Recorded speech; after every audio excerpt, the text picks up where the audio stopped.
Today is an extremely busy day. I even only had time to eat an apple. Yeah, I know, healthy. Today I'm here in the studio just finishing another song really quick to play it out tonight when I'm DJing.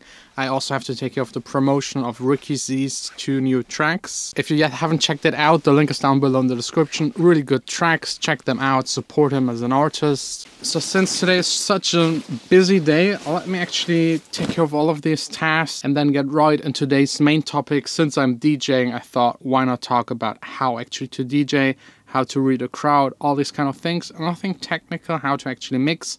I will do that in another video next week. Today it's more about preparation, because I also have to prepare for tonight's gig, reading the crowd, and a lot of other things that might be not that obvious, but are extremely important whenever you DJ in front of people.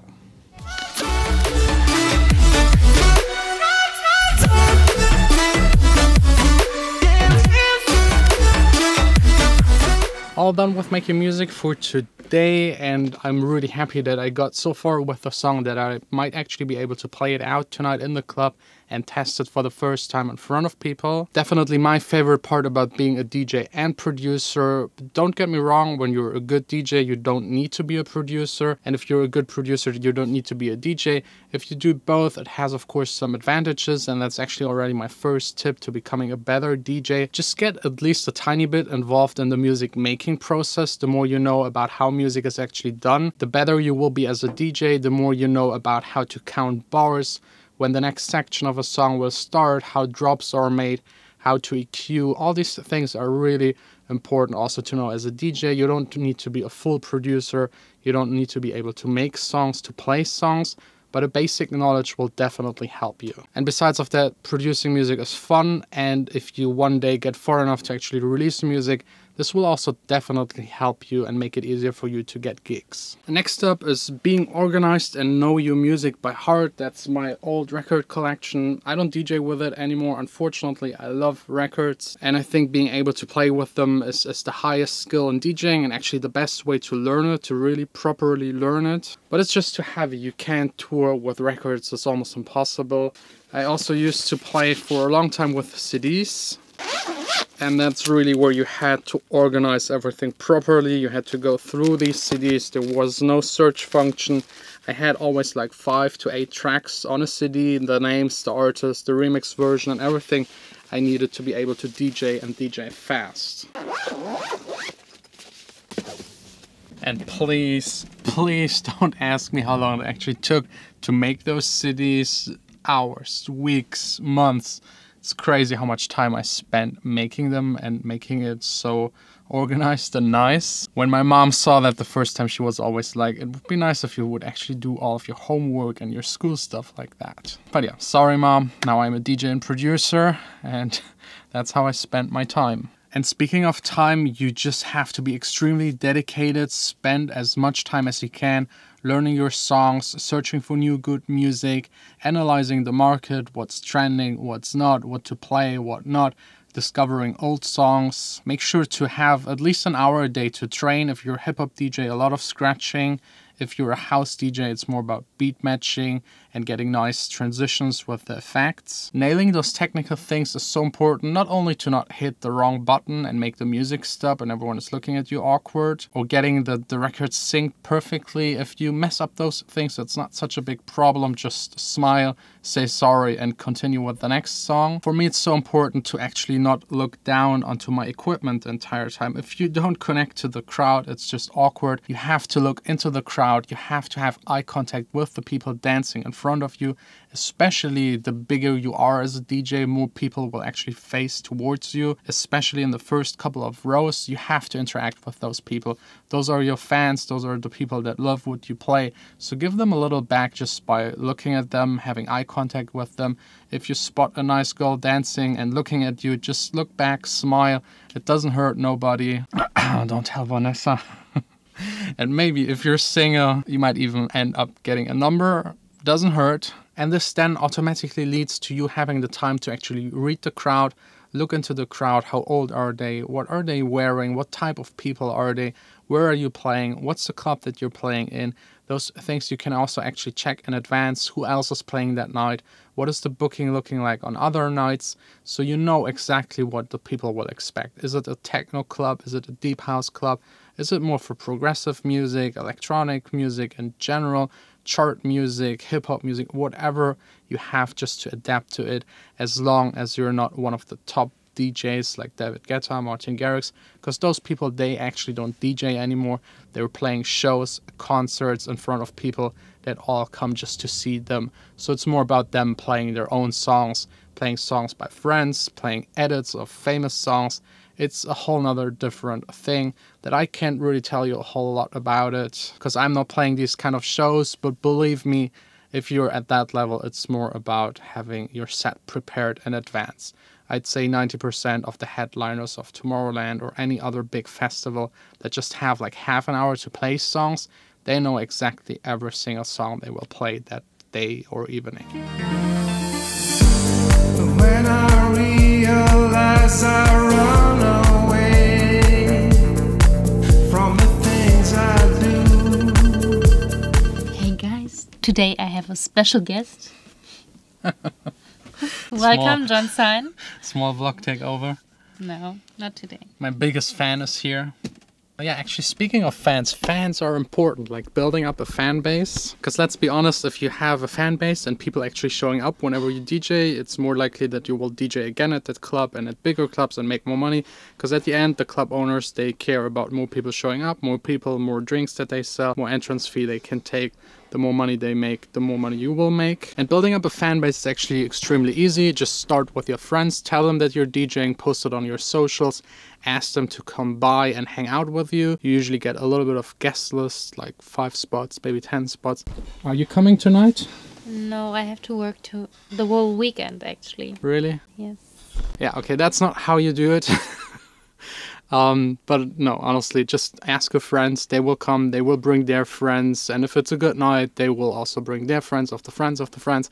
And one day there might be like 50 people, maybe 100 people just coming because you DJ there. That's definitely something that will help you, because at the end it's just a business as every other business. So play good music and make sure that a lot of people show up. Are you ready with your Instagram stuff? No, not yet. Sorry. There's a friend at a wedding of a friend, so. This is very interesting. Yeah. Okay, waiting. Now? Almost. Now? So annoying. Finally done? Yay.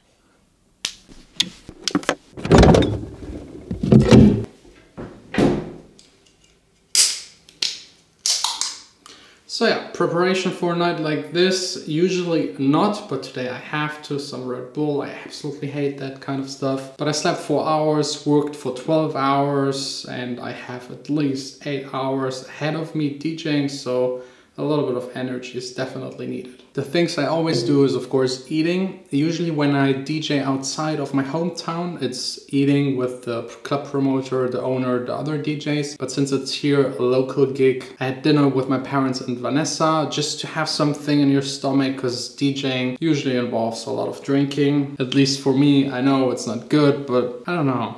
I just DJ, get drinks for free, and then eventually I end up like I will at the end of this video. Whenever I DJ, I usually take a towel with me just in case, and a shirt to change, but this club has such good air conditioning that I know that I won't need it. And probably now that I said it, the air conditioning won't work tonight. That's just how it always works. Then you will of course need headphones for DJing. I use these ones. If you're interested to know the specific model, it's linked down below in the description. Also, never ever forget this adapter. I always have 2 USB sticks with me and a third one that is attached to my keychain, just in case if I lose all of them or just one of them, I have always a backup. I have this cable always with me to link up the CDJs if necessary. Let's say I lose one of the USB sticks, then I need the cable to actually be able to just use one USB stick and have all of my songs also transferred automatically through the cable to the other CDJ. But in most clubs they're already linked up, but just in case. So that's pretty much it with preparations, at least the equipment part.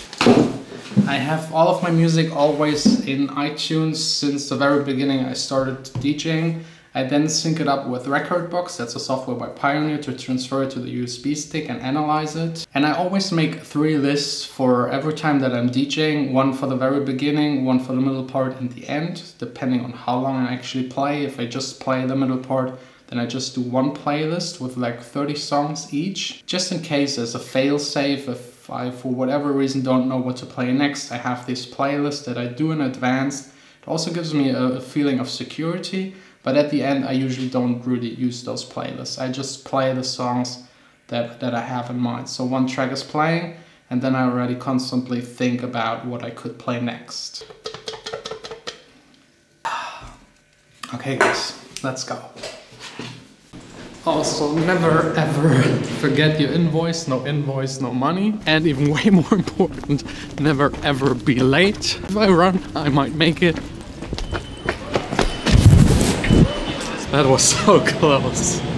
So yeah, usually when I play in other clubs outside of the city, I will get picked up by a driver or take a cab.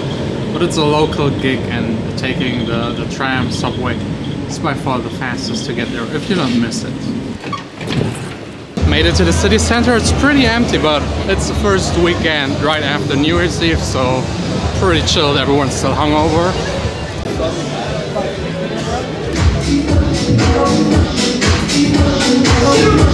Downstairs is already open, no one is here. This club gets full at like 2 or 3, but I'm starting and also ending the nights, so I gotta show up at 12.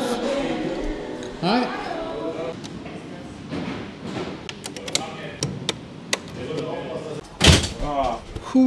Backstage with my man Gordon. Hey, how's everyone? Happy New Year. Happy New Year. We're DJing back-to-back ping pong the entire night. I'm doing today a video about DJ tips. What is like your number one DJ tip?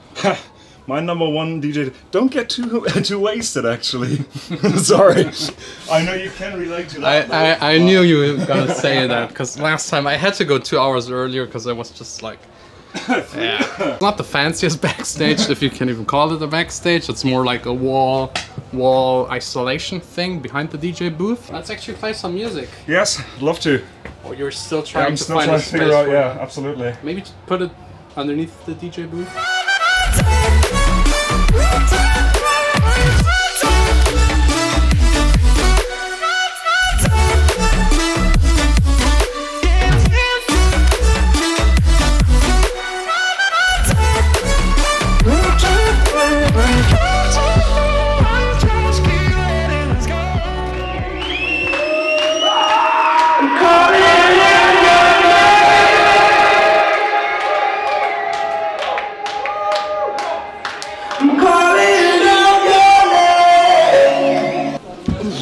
Yeah, we're done DJing. I'm wasted, Gordon is wasted, everyone is wasted.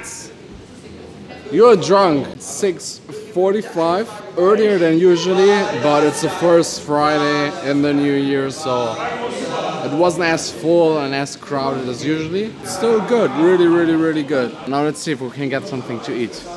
Party. First time ever. It's still dark outside. Yay! No. First time ever, you still can talk. Yeah, that's also first time, definitely.